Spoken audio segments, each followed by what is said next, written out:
Kita tidak mau jadi bangsa konsumen, kita mau jadi bangsa produsen.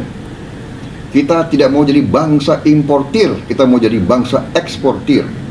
Kita tidak mau bangsa kalahan, kita mau jadi bangsa pemenang. Kita tidak mau jadi bangsa pembeli, kita mau jadi bangsa pembuat. Itu bagaimana? Itulah adik-adik sekalian, itulah kenapa saya dalam politik. Saya dalam politik karena hanya melalui politik kita bisa merubah keadaan. Elit kita malah mempertanyakan bangsa kita mampu atau tidak. Bukannya itu. Oh, harus mampu dong. Bagaimana kita dulu mampu bikin Borobudur, mampu bikin, iya kan? Kita mampu mengusir penjajah. Kita lihat contoh Singapura, contoh Malaysia tuh, kita bedanya apa kita sama orang Singapura sama orang Malaysia? Apa bedanya? Kalau untuk kembali ke swasembada lagi ke fundamental itu butuh berapa lama tuh Pak? Saya kira tidak lama ya. Kita sebetulnya negara yang sangat kaya. Jadi saya kok optimis tidak lama. Ini ibarat kan begini, ibarat badan ya. Badan kalau kita sakit, kita salah obat, ya nggak sembuh-sembuh. Begitu obatnya tepat ya kan cepat pulihnya gitu loh. Jadi ini menurut saya ini kita selama ini salah obat, salah strategi gitu. Kita tidak usah terlalu pintar lah. Kita lihat contoh Singapura, contoh Malaysia tuh, kita bedanya apa kita sama orang Singapura sama orang Malaysia? Apa bedanya? Ya kan? Contoh Tiongkok waktu tahun 80-an, ya kan, kita lebih maju dari Tiongkok, ya kan, semua ukurannya kita lebih maju.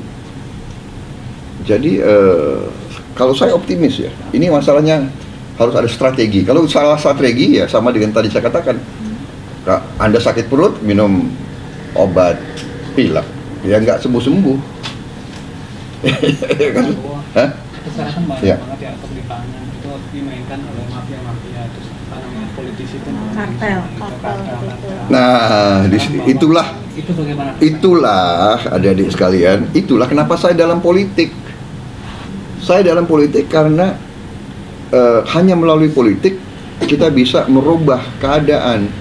Jadi pengertian politik ya yang saya pelajari, yang saya belajar itu ada di bukunya Profesor Berim Budiarjo itu.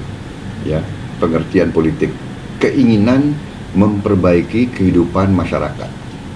Itu arti yang baik dari politik. Keinginan memperbaiki kehidupan rakyat. Jadi kalau kita mau perbaiki keadaan, kita harus dalam politik, kita maju ke rakyat, kita minta mandat untuk kita berkuasa. Jadi kita harus punya pemerintahan yang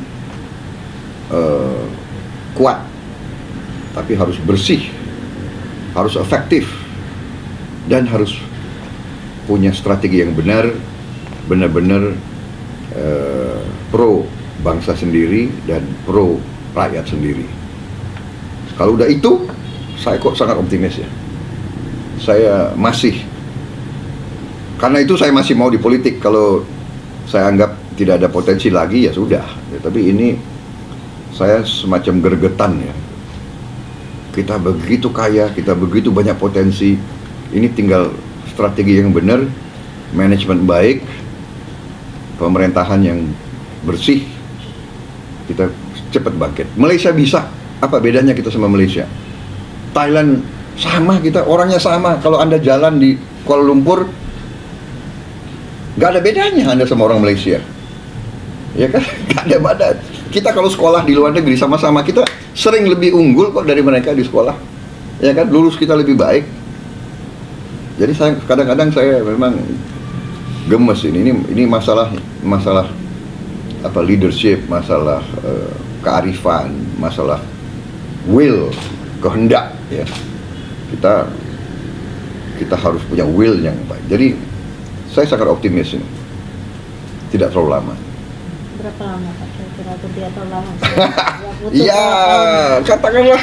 2-3 tahun atau 1 tahun? Iya, saya kira satu program 5 tahun lah saya kira bisa membalik. Tapi 2-3 tahun sudah kelihatan saya kira.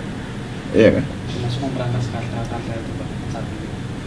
Ya gimana ya, itu saya kira selalu masalah kartel dan masalah korupsi atau apa itu kan masalah ada dua pihak yang main ya, benar nggak? Ya kan?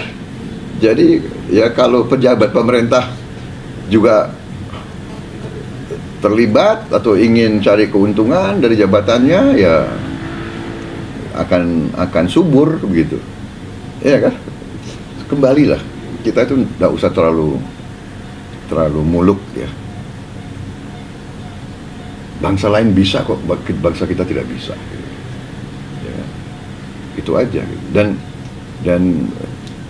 saya percaya kok seperti contoh kita pernah jadi panutan bangsa lain. Kita pernah swasembada. Kita pernah pembangunan kita tumbuh 7-8%, 25 tahun berturut-turut. Kita pernah disebut macan Asia, ya kan? Kita tidak boleh punya rasa rendah diri, ya kan? Rendah hati harus, tapi rendah diri jangan. Ini masalahnya saya lihat bangsa kita ini sudah diprogram untuk rendah diri. Minder waarde hates. Cerita orang Belanda itu, inferiority complex. Jadi, kenapa Malaysia bisa punya mobil Proton, kita tidak punya? Kenapa? Bedanya apa kita sama orang Malaysia? Dia negara 25 juta. Kita 250 juta. Dia berani bikin mobil nasional, kok kita enggak? Selalu kalau ada gagasan, oh tidak bisa. Selalu menanggapi tidak. Saya bikin program aksi, ya Gerindra, dan kita bekerja keras, kita bekerja sudah 8 bulan menggodok, ya 70 doktor. Kita godok, kita rumuskan, kita umumkan, kita dibilang apa bisa dilaksanakan. Loh, jadi kali kita dididik untuk takut. Kita dididik untuk tidak berani. Elit kita malah mempertanyakan bangsa kita mampu atau tidak. Bukannya itu. Oh, harus mampu dong. Bagaimana kita dulu mampu bikin Borobudur, mampu bikin, iya kan? Kita mampu mengusir penjajah. Rakyat Surabaya mampu mengusir Inggris, pemenang Perang Dunia Kedua, dilawan oleh anak-anak arek-arek Surabaya, mampu. Kok kita sekarang mampu? Apa mampu? Bisa nggak dilaksanakan? Loh, kok nanya bisa? Ini bukan masalah bisa atau tidak bisa, ini masalah harus kita laksanakan. Menurut saya, ya kan? Kalau Anda tanya saya, itu sikap saya. Ya gitu. Masa kita satu-satunya ibu kota yang tidak punya MRT, tidak punya mass transit, ya kan? Kita tidak punya. Sekarang jalan raya kita berapa ribu kilo? Kereta api kita malah kurang dari zaman Belanda. Kereta api kita dulu zaman Belanda 3 kali mungkin. Angka-angkanya ada di saya.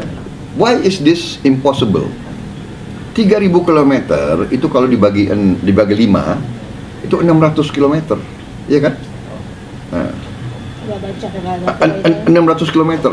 Kalau dibagi 500 kabupaten, berarti satu kabupaten 1,2 km. Masa kita tidak mampu? Saya katakan ya, waktu itu ada beberapa bupati di situ. Kalau kita sebagai bangsa tidak mampu satu kabupaten bikin jalan raya modern 1,2 km, mungkin lebih baik kita undang Belanda kembalilah. Kita serahkan aja ini kedaulatan. Malu kita. Masa saya diejek, oh itu apa, rencana itu ambisius, tidak bisa dilaksanakan. Loh, kok tidak bisa dilaksanakan? Masa kita nggak bisa bangun 1,2 km satu kabupaten? Memalukan kalau ada orang yang berpikir begitu, iya kan? 1,2 km. Nah, bedanya kita, kalau kita strategi kan, kalau kita mau selesaikan dulu, katakanlah seluruh Sumatera jalan raya. Ada berapa kabupaten di Sumatera? 60, 70, kan begitu kan? Jadi kekuatan 500 kita konsentrasi di 70 kabupaten. Kira-kira begitu. Nanti tahun kedua di 50 kabupaten lain. Tahun ketiga, bahkan mungkin 5 tahun kita bisa lebih dari 3.000 km kalau pendekatan seperti itu. Kita ingin punya kepercayaan dari rakyat untuk melaksanakan tugas-tugas ini, dan untuk itulah kita rumuskan strategi ekonomi baru, ya, strategi pembangunan baru. Kita kasih nama strategi dorongan besar, ya kan, yang kita bilang program aksi transformasi bangsa. Jadi kita cita-cita kita dan kita anjurkan ke rakyat, kita yakinkan ke rakyat, kita ingin transformasi bangsa Indonesia. Kita tidak mau jadi bangsa konsumen, kita mau jadi bangsa produsen. Kita tidak mau jadi bangsa importir, kita mau jadi bangsa eksportir. Kita tidak mau bangsa kalahan, kita mau jadi bangsa pemenang. Kita tidak mau jadi bangsa pembeli, kita mau jadi bangsa pembuat. Itu kita mau transform. Kita ingin jadi bangsa yang tidak lemah, bangsa yang kuat, bangsa yang terhormat, ya. Bukan bangsa yang selalu takut mata uang kita melemah. Kita harus jadi posisi dalam arti nanti terserah ekonomi kita kuat. You mau pakai rupiah kita silakan, nggak pakai, nggak patean. Rakyat saya pakai rupiah.